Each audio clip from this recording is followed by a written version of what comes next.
dá ìmí ìtúnlẹ̀ léyìí tẹ́ ẹ ti gbọ́ àbẹ́ ẹ̀ tí ì gbọ́ àná náà ló kúkú ṣẹlẹ̀ àná tí í ṣe ọjọ́ 9 oṣù kẹfà ọdún 2023 ní ìlú Àbújá nílé ìjọba l'Àbújá ẹni tó ti fi ìgbà kan rí jẹ́ gómìnà ní ìpínlẹ̀ Kánò Abdullahi Ganduje ó mà ní òun ó fọ́ Rabiu Musa Kwankwaso létí ó lóun máa fọ́ ní etí kápò òun rí ní Aso Rock ń bẹ̀ ní kí ló dé ọ̀rọ̀ ṣe wá di ọ̀rọ̀ bàbá 73 tó fẹ́ máa fọ́ bàbá 66 létí ẹnu ẹ̀ gbéyẹ̀wò síra wọn o ọ̀rọ̀ ṣe wá dà bẹ́ẹ̀ gómìnà tó ṣẹ̀ṣẹ̀ kó ń bẹ̀ ní ìpínlẹ̀ Kánò Abdullahi Ganduje ó lóun máa fọ́ Rabiu Musa Kwankwaso létí kápò òun rí ní Aso Rock ń bẹ̀ ní olóhùn dẹ́ mọ̀ pé ó ń bẹ nínú ilé yìí ṣùgbọ́n òun ò rí àwọn òòjọ́ ríra báyìí àbẹ́ ẹ̀ gbọ́ ni ẹ̀ gbọ́. And from inside information we have, he's not even happy. I know he's in the building, but we have not met. Probably if we met, maybe I could have slapped you. Lóò máa fọ́ létí kí ló dé tọ́rọ̀ fi dà bẹ́ẹ̀. Tẹ́ ẹ bá gbàgbé, odidi ọdún 8 ni Abdullahi Ganduje ló fi ṣe gómìnà ní ìpínlẹ̀ Kánò. Ọwọ́ Kwankwaso náà ló ti gbà á.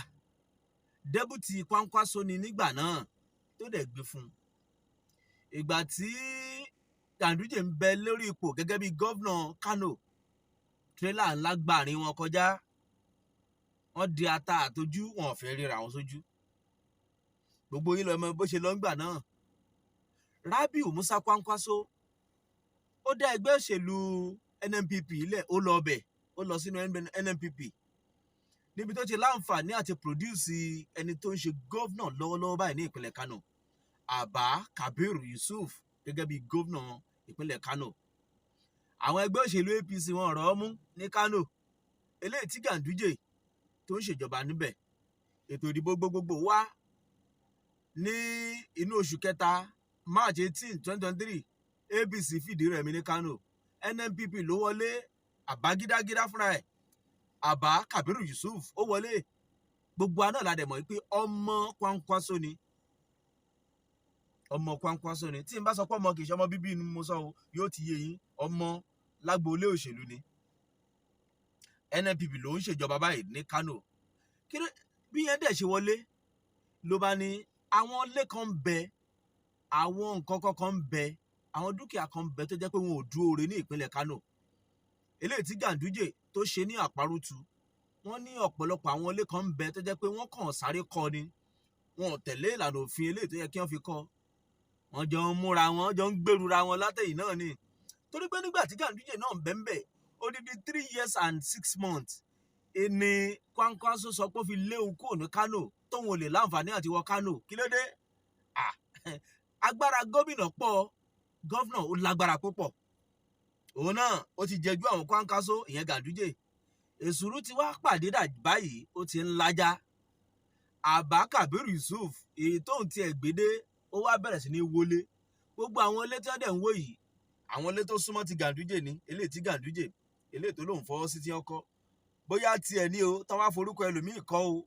ti fámílì ẹ̀ tí nǹkan kan wọ́n ń tágẹ̀tì ẹ̀ ní ìyẹn tí wọ́n dẹ̀ sọ fún wa ni pé wọn ò kọ́ ní ẹ̀ dáadáa wọn ò tẹ̀lé ìlànà eléyìí tó yẹ kí wọ́n tẹ̀lé torutoru náà máa fi ń wọlé yìí ibẹ̀ tí ń rí lẹ́gbẹ̀ẹ́ mi bí wọ́n ṣe ń wọlé torutoru àtọ̀sọ́ àtòru ilé ńlá hìrìmù tí wọ́n kọ́ tó dúore wọ́n sọ̀kalẹ̀ kí ni ẹ wá dùn Ganduje gan ló bá gba ọ̀dọ̀ Bọ́lá Ahmed Tinubu president wa lọ lánàá ìgbà tó ń bá wọn oníròyìn sọ̀rọ̀ ó ní ká pé mo rí Kwankwaso ni ń bá fọ́ létí torí pé ìwà tóun àtọmọ ẹ̀ tí wọ́n ń wù ní Kánò kò dáa kí ló dé tí yóò dáa ó ní wọ́n ń wọlé tí ò yẹ kán wó kí ni yẹn dùn Ganduje gan ni o ó dùn gan ni o ṣùgbọ́n ìtẹ́mi wá ń béèrè ni pé bàbá 73 ṣó lè fọ́ bàbá 66 létí Ganduje àgbàlagbà yẹn ó lóun máa fọ́ wàhálà ẹ gbọ́ ṣe àbẹ́yìn náà òrò tí mò ń rò ni ó túmọ̀ sí pé ó dùn Ganduje ni àbẹ́yìn mọ̀ oríṣiríṣi ìwà tí wọ́n jọ ń hù síra wọn àwọn olóṣèlú Kánò Ganduje òun ló lé Sànúsí Emir Kánò kò ń bẹ́ o tó fẹ́ lòmíì sí o torí pé yẹn ó súnmọ́ Kwankwaso àwọn tí Kwankwaso náà wọ́n ti débẹ̀ báyìí wọ́n ti gbapò ìjọba tí ì rí nǹkan kan ẹ sì máa rí mẹ́wàá, ṣùgbọ́n ṣé bó ṣe yẹ kó ṣe máa lọ leléyìí? Àwa ń béèrè ní o, ṣé bó ṣe yẹ kó ṣe máa lọ rèé? Tí gómìnà kan bá débẹ̀, a máa jẹ́jú gómìnà eléyìí tí ó kúrò ńbẹ̀ nígbà tó ń bàjọ́ sí on the same page. Kò yẹ kó máa lọ bẹ́ẹ̀ o, ẹ̀yin olóṣèlú Nàìjíríà ẹrù dáadáa. Ìjàgùdù tó lọ láàrin Abdullahi Ganduje, former governor Kano, àti Rabiu Musa Kwankwaso, former governor Kano bákan náà. Part 1 leléyìí, part 2 Ọlọ́run má tún jẹ́ kó le jẹ léyìí lọ. Ihun tó dẹ̀ wá jọni lójú ni pé aláṣẹ Bọ́lá Ahmed Tinubu ó súnmọ́ àwọn méjèèjì. Èèyàn Bọ́lá Tinubu ni Ganduje, ó ṣe dáadáa fún un, ó fààyè gba Bọ́lá Tinubu ní Kánò ńgbà náà. Èèyàn Bọ́lá Tinubu náà ni Rabiu Musa Kwankwaso, torí pé wọ́n jọ sọ̀rọ̀ òṣèlú, torí pé ká ní Rabiu Musa Kwankwaso juwọ́lẹ̀ ni, kó lọ juwọ́lẹ̀ fún bíi PDP, ó ṣeé ṣe kí Bọ́lá Ahmed Tinubu má wọlé o. Wọ́n ti jọ sọ gẹ́gẹ́ bí n tá a gbọ́, ṣára wà bó ṣe wà yẹn o. Over 1 million votes ní NNPP Musa Kwankwaso lórí ńgbà náà, kó tó di pé àbá gídágídá, àbá Kabiru Yusuf kó tó di pé wọlé gómìnà.